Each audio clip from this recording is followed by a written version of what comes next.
आपने जो हेलीकॉप्टर खरीदा था वो 2 हफ्ते पहले ही आ चुका है, ऊपर टेरेस पर है। 2 घंटे में हेलीकॉप्टर आपको तिरुपति ले जाएगा दर्शन के लिए। वीआईपी दर्शन। लाइन में धक्के खाए बिना सीधा मंदिर जाइए दर्शन करने के लिए। अब इनका मूड ठीक नहीं लग रहा। ये प्रोग्राम कैंसिल हो सकता है? आप जो चाहे वो हो सकता है सर। अरविंद ने कल से कॉल नहीं किया, तुमसे बात हुई? नहीं सर, और हमने उनको फोन करके देखा तो उनका फोन स्विच ऑफ था। जितने भी बोर्ड ऑफ डायरेक्टर्स हैं उन्हें 3 घंटे में मुझसे मिलने बुलाओ। अरविंद और ऑडिटर एल्विन को भी किसी भी तरीके से कांटेक्ट करो। अब तुम जा सकते हो। ठीक है सर। मुझे समझ नहीं आ रहा इतनी जल्दी इतनी बड़ी मीटिंग क्यों रखी है? मुद्दा क्या है? लोगों की नौकरियां तो नहीं छीनने वाला। गुरुमूर्ति सर के मरने के बाद विजय बिल्कुल बदल गया है, पहले जैसा नहीं रहा। Good morning sir. सर क्या हुआ, अचानक क्यों बुलाया? पता नहीं कौन सा बम गिराने वाला है, ये तो विजय ही जाने। क्यों, किसी ने मेरी शिकायत की है क्या? अरे सिर्फ तुम्हें नहीं, हर डिपार्टमेंट से सबको यहाँ बुलाया है। जल्दी आओ, ठीक है? Sir good morning sir. हाँ। ई लीजिए सर। मैं जब भी साहब को गुड मॉर्निंग बोलता था ना तो वो बिना जवाब दिए ही चले जाते थे, और आज सुबह सर हमको गुड मॉर्निंग बोल कर गए। पता नहीं कहाँ है सर।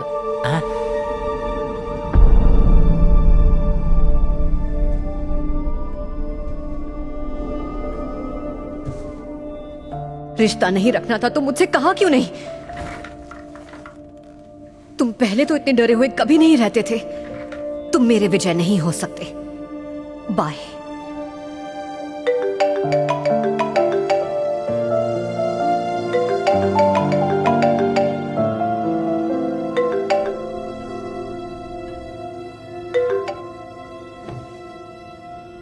हेलो। आज दोपहर को 2 बजे बोर्ड ऑफ डायरेक्टर्स की मीटिंग रखी है, आप भी आइएगा। तुम मुझसे ऐसे बात नहीं करते थे। वो दुबई में जो सर पे चोट लगी थी उसके बाद से सब अजीब लग रहा है। कुछ यादें तक मिट चुकी हैं, इसलिए आजकल सबको ऐसा लगने लगा है कि मैं बदल चुका हूं। मेरा इलाज चल रहा है, धीरे धीरे सब कुछ ठीक हो जाएगा। थोड़ा सब्र रखो, मैं पहले जैसा बन जाऊंगा। गलती से भी मत बनना, तुम बस ऐसे ही रहो। मुझे ये वाला विजय पसंद है। आप सभी का स्वागत है। आप सबसे मैं कई दिनों बाद मिल रहा हूं। सब कुछ नया सा लग रहा है। मुझे तो मेरी जिंदगी भी नहीं सी लग रही है। मेरे पिता की मौत के बाद मेरी पूरी दुनिया एकदम बदल सी गई है। कृष्णा जी। जी सर। एक अच्छी जिंदगी जीने के लिए सबसे जरूरी क्या होता है? स्वस्थ पौष्टिक खाना, सुकून भरी नींद और एक खूबसूरत साथी मिल जाए तो जिंदगी का सफर और सुहाना हो जाता है। अच्छा, मान लीजिए कि मेरी शादी हो गई और मेरे 2 बच्चे हैं, तो कितने पैसे में मेरा घर अच्छे से चल जाएगा? सारी सुख सुविधाओं के साथ 80,000 काफी होंगे। मतलब साल के कितने? 10 लाख सर। और मेरे पास कितना पैसा है? 1 लाख करोड़ है सर। इस 1 लाख करोड़ के साथ कितने साल तक मैं बिना कुछ कमाए अपने परिवार का पेट अच्छे से पाल सकता हूँ? हिसाब करके बताएंगे जरा। बाप रे, कैलकुलेटर निकालना पड़ेगा। 1 मिनट। 10 लाख तक सर। 10 लाख साल तक। मेरे पिता की मौत किस उम्र में हुई? वो 65 साल के थे। 1 लाख करोड़ रुपए होते हुए भी दुनिया का कोई भी डॉक्टर, दवा, मशीन या कोई भी ताकत मेरे पिताजी को 1 दिन एक्स्ट्रा नहीं दे पाया। कोई भी इन पैसों से आधा दिन भी नहीं खरीद सकता। अगर ऐसा होता तो अमीर कभी मरते ही नहीं। मरते क्या? नहीं सर। 100 करोड़ में मेरी आने वाली 3 पुश्तें बैठ के खा सकती हैं। बाकी के पैसे की तो जरूरत ही नहीं। कृष्णा जी। जी सर। ये देखिए, हमारे आजाद भारत में कितने लोगों को 3 वक्त का खाना नहीं मिलता? करीब 20 करोड़ लोगों को। भूखमरी से कितने मरते हैं? रोज तकरीबन 7,500 लोग सर। मुझ जैसे अमीर लोग इनकी मदद कभी क्यों नहीं करते? एक तरफ फुटपाथ पर कोई भूखा मर रहा होता है और सामने से 20-25 लाख की गाड़ियां जा रही होती हैं। हम दिल बड़ा करें तो सबको रोटी मिल सकती है। मैं 1 लाख करोड़ का मालिक हूं, क्या मैं इन लोगों की जरा सी भी मदद नहीं कर सकता? इसलिए मेरा जो हिसाब के बाहर पैसा है उसे मैं खुद पर नहीं, गरीबों पे खर्च करूंगा। मैं एक चीज में बहुत विश्वास रखता हूं, भलाई करो तो उस भलाई का सिला हमें डबल भलाई से मिलेगा। इंसान अपनी हैसियत से नहीं, कर्मों से बड़ा होता है। पिताजी भी हमेशा से यही सिखाते आए हैं। आज से बीजी ग्रुप ऑफ कंपनीज देश के हर गरीब का सहारा बनेगी। हम बिना कोई मुनाफा रखे मिडिल क्लास परिवारों को कम से कम दामों पे पक्के घर बना कर देंगे। एमआरपी की आड़ में गरीबों को लूटेंगे नहीं, बल्कि सब सस्ते में देंगे। भारत में ना कोई भीख मांगेगा और ना ही भूख से मरेगा। पूरे देश में मुफ्त खाना बांटने का इंतजाम करो। ये सब हम कब शुरू कर सकते हैं? अगले साल तक शुरू कर देंगे सर। आपको जाकर कहीं पुल बनाना है? हाँ? भूखों तक खाना पहुंचाना है। पहले ही बहुत देर हो चुकी है। इस काम में अब और देरी नहीं होनी चाहिए। निजी फायदे के लिए पावर का इस्तेमाल तो करते हैं, अच्छे काम के लिए भी करके देखते हैं। अब खाना बांटना अगले हफ्ते से शुरू कर सकते हैं और बाकी सारे काम अगले महीने से। Thank you. ये सर को क्या हो गया है? कॉस्ट कटिंग की बातें करने वाला दान धर्म की बातें कर रहा है। वो देखो सर, दाएं हाथ से साइन कर रहे हैं। तो हमेशा बाएं हाथ से साइन किया करते थे।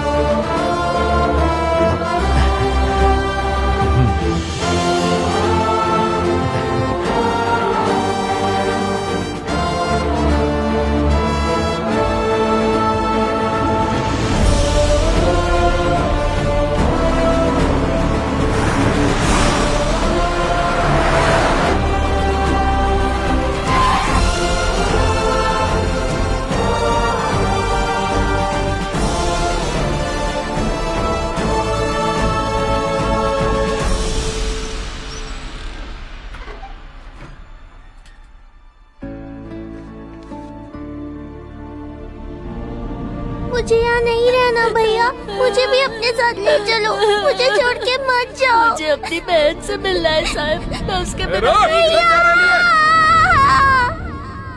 जा बच्चा, अच्छे कर्म तुझे तेरी खोई हुई चीज लौटा देंगे। बिजनेस टाइकून विजय गुरुमूर्ति ने एक बहुत बड़ी घोषणा की है कि वो गरीबों के लिए एक नई योजना लाए हैं। उसे एंटी बिकली के नाम से शुरू करेंगे, जिसके अंदर गरीबों को बहुत ही कम दाम में सामान मिलेगा। जबकि किसी भी भाषा के शब्दकोश में एंटी बिकली का कोई अर्थ नहीं है, पर ये रहस्यमय नाम उम्मीद के किरण से भरपूर है। आइए अब उन घरेलू चीजों के सामान की लिस्ट को देखें जिन्हें ये बहुत ही कम दामों पर बेचने वाले हैं।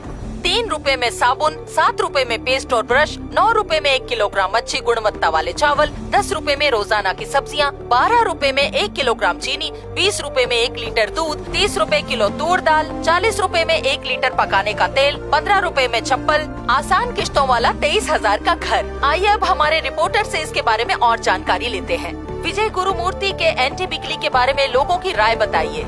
बिजनेस टाइकून विजय गुरुमूर्ति ने एक बहुत ही सनसनीखेज घोषणा की है कि वो गरीबों के लिए एक नई योजना लाए हैं और उसे एंटी बिकली के नाम से शुरू करेंगे, जिसके अंतर्गत गरीबों को दिमाग चकराने वाले दर पर सामान बेचा जाएगा। जबकि किसी भी भाषा के शब्दकोश में एंटी बिकली का कोई अर्थ नहीं है, पर ये रहस्यमय नाम उम्मीद की किरण से भरपूर है। आइए उन घरेलू सामानों का भाव देखें जिन्हें उन्होंने बेचने की योजना बनाई है। क्या बात है बेटी, ऐसे चुपचाप क्यों हो? आपसे बात करनी है, थोड़ी देर बैठिए ना। विजय पहले जैसा नहीं लगता माँ। उसका उठना बैठना सब कुछ बदल गया है। ऐसा कैसे हो सकता है? विजय गुरुमूर्ति ने कसम खाई है कि भारत में कोई भी भूखा नहीं सोएगा। कोई बात नहीं, कोई तो पैसे वाला हम गरीबों का दर्द समझ रहा है। अगर सच में उस देवता ने 23,000 में घर दे दिया ना, तो बारिश में हमारे बच्चों को भी छत नसीब होगी। जब एक ही अमीर आदमी इतना सब कुछ कर सकता है, तो सभी अमीर आदमी ऐसा करेंगे तो देश से गरीबी दूर हो जाएगी ना।